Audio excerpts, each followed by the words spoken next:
대만의 반한 감정이 대단해요. 일단 우리가 대만과 그 단교할 때 했던 우리 정부의 여러 가지 행태가 상당히 나빴고, 산업 구조에서 브랜드 비즈니스를 하기 어려웠기 때문에 이제 우리나라 대기업에게 많이 밀리고, 삼성에서 TSMC의 기술을 빼가기 위해서 인력들을 빼돌려가서 별짓을 다 한 거 등등. TSMC와 관련된 책을 번역하신 걸로 알고 있습니다. 자세한 설명 부탁드립니다.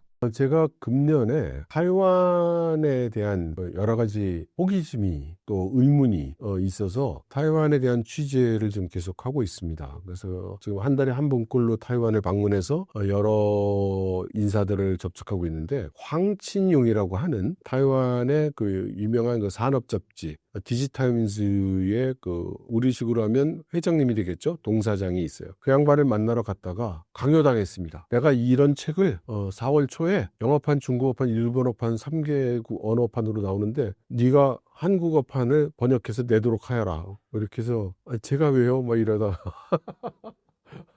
그 기세에 밀려서 그걸 하게 됐고요.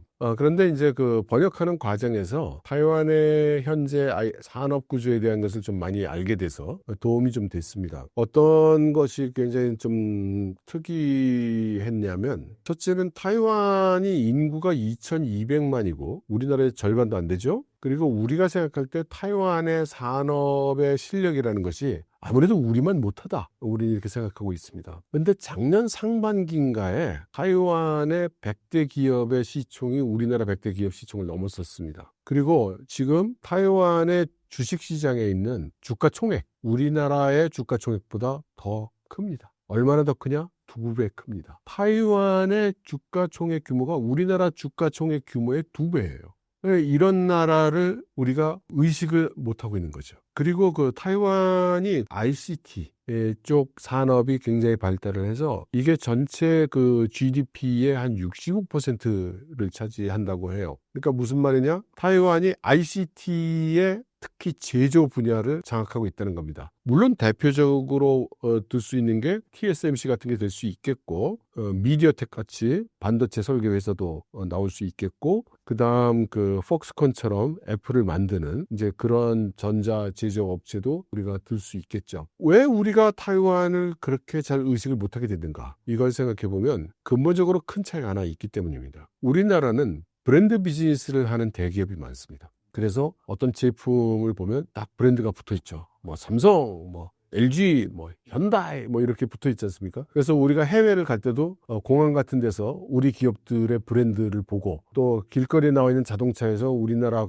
자동차의 브랜드를 보고, 또 호텔방에 갔을 때 거기 가전제품에 붙어 있는 우리나라의 브랜드를 보면서 우리 한국이 정말 많이 컸어, 이런 소회를 갖게 되죠. 그런데 타이완은 그게 거의 없어요. 왜냐하면 타이완은 중국 때문에 외교 관계가 거의 없습니다. 그래서 브랜드 비즈니스를 하기 어려워요. 그리고 타이완은 경제 정책이 옛날부터 중소기업 위주의 경제 정책이었습니다. 그래서 우리나라처럼 대기업 밀어주는, 대기업이 집중하는 경제 정책이 아니고 대기업을 키우기보다는 수많은 중소기업이 활동하도록 하는 정책이었기 때문에 이 산업 구조가 그래서 우리하고 많이 다릅니다. 타이완의 경우에는 지금 중소기업 위주, 브랜드가 아니라 부품이라든가 중간재 위주의 비즈니스를 주로 많이 하고 있습니다. 그러다 보니까 우리 귀에 들어오는 그런 브랜드가 없는 거예요. 그리고 우리 귀에 들어오는 회사 이름이 별로 없고, 그러다 보니까 요즘 와서 TSMC가 하도 많이 떠드니까 들리는 거지, 우리가 타이완에 대해서 상당히 과소평가하게 되는 그런 결과를 가져온 것 같습니다. TSMC 이후 대만의 지정학적 입지가 많이 달라졌다고 보시나요? 전혀 달라진 게 없죠. 그러니까 대만을 과소평가하는 건 우리나라 지난 수십 년간 과소평가를 해왔습니다. 참고로 말씀드리자면 저는 집사람이 대만 사람이에요. 그래서 저는 80년대부터 대만을 왔다 갔다 했습니다. 그래서 대만과 한국이 어떤 식으로 경제 성장을 해왔는지를 이제 두 눈으로 경험할 수 있었죠. 한마디로 이 대만과 한국은 한국 쪽이 경제 발전을 막 할 때 대만이 상대적으로 정체되고, 대만이 경제적으로 막 발전할 때 한국이 상대적으로 정체되고, 이렇게 해가면서 그 성장을 해왔던 것 같아요. 대부분 그 한국 분들이 대만을 조금 그 과소평가하는 이유는, 우선 대만에 가보시면 이 사람들이 옷을 화려하게 입지 않고 건물이 화려하지 않고, 그리고 아까 말씀드렸듯이 대만 자체 브랜드가 그렇게 크지 않고 하다 보니 굉장히 못 사는 나라로 생각을 하는 거예요. 근데 대만은 우리나라가 그 대외 무역 적자를 내내 하다가 최근에 와서 이제 무역 흑자를 내고 있는데, 대만은 무역 적자를 낸 적이 없는 나라입니다. 그래서 대만은 돈을 항상 많이 번 국가고, 대만의 그 1인당 소득이 우리나라보다 높아요. 그런데 우리는 대만을 못 산다고 생각하는 거예요, 자꾸. 그것이 이제 큰 오해다. 그런 식으로 과소평가하면 안 된다. 우리가 대만을 지금 다시 잘 인식하고, 대만과 한국이 어떤 식으로 협력을 할지, 또는 경쟁을 할지, 이런 것들을 조금 심도 있게 쳐다볼 필요가 있다라고 말씀을 드리고 싶어요. 또 하나 좀 말씀드리고 싶은 거는 중국과 타이완의 그 경제에 대해서 말씀드리고 싶어요. 우리나라의 많은 기업들이 중국에 가서 돈을 잘 벌었잖아요. 그럼 타이완 기업들은 중국 가서 돈을 못 벌었을까요? 한국 기업이 잘 벌었을까요? 타이완 기업이 잘 벌었을까요? 그죠?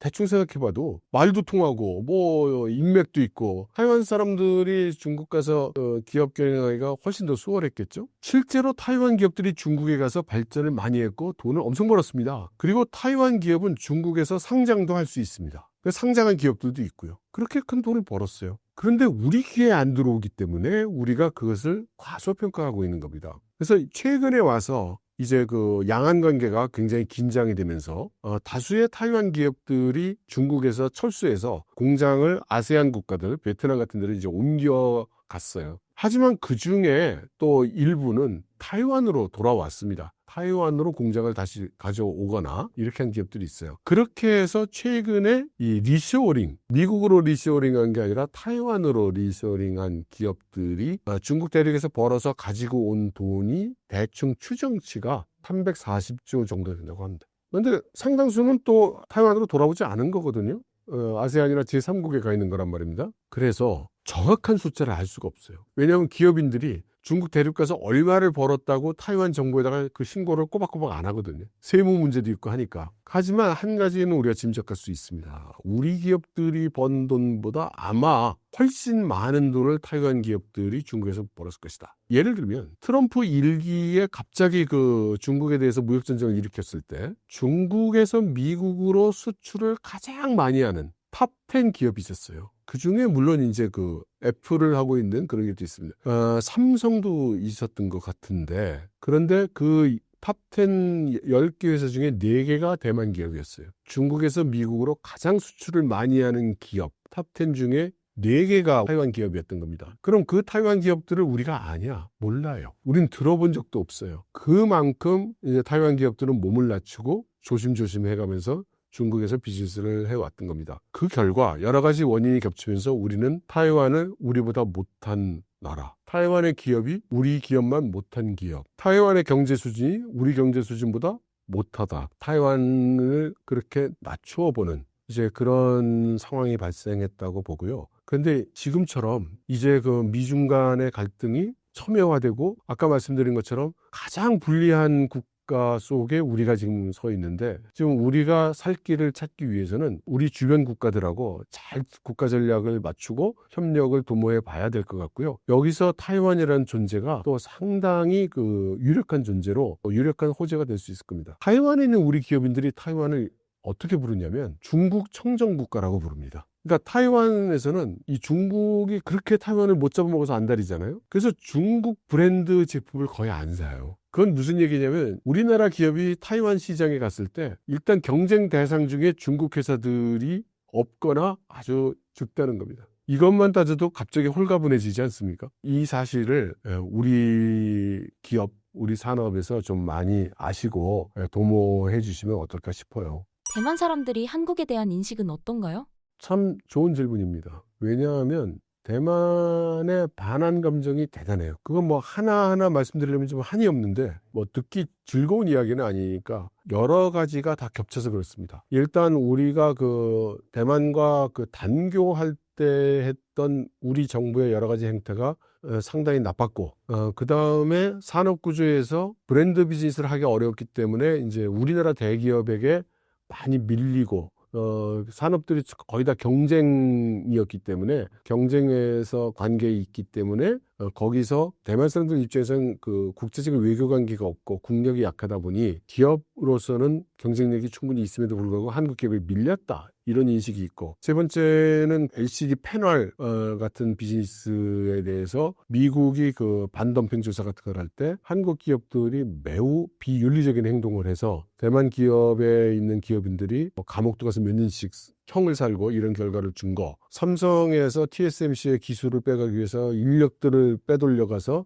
별짓을 다 한 거 등등 많습니다. 문제는 우리나라에서는 거기에 대한 그 인지가 전혀 안 돼 있기 때문에 우리가 뭘 잘못했냐 지금 이런 상황이 있는 것이고, 근데 이걸 어떻게 생각해 보시면 되냐면, 일본 사람들이 한국에 와가지고 한국 사람들이 뭐 반일 감정이 있다고 그러면 우리가 뭘 어떻게 했길래? 우리가 뭘 잘못했다고 하는 거랑 좀 비슷해요. 그래서 이것도 좀 그 국가 간의 관계에서 한 번쯤은 풀었으면 좋겠다라고 생각합니다. 대만에서도 K-팝 열풍이 불고 있는 걸로 알고 있는데요. 반한 감정이 젊은 세대한테도 있나요? 대만의 K-팝 열풍이 똑같이 불고 있고, 대만의 젊은이들이 K-팝을 아주 좋아합니다. 대만의 젊은이들은 반한 감정이라고 할 거는 그렇게 많지 않아요. 그리고 K-팝 좋아하고요. 그런데 이제 아저씨들, 아줌마들에 가면은 아주 그 한국인이나 한국 기업에 대해서 아주 부정적인 인식이 있고, 이제 할아버지 할머니 쪽으로 가면은 몹쓸 놈들 뭐 이제 이렇게 생각하죠. 예, 세대별 차이가 있습니다. 예. 마지막으로 신사임당 구독자분들께 한 말씀 부탁드립니다.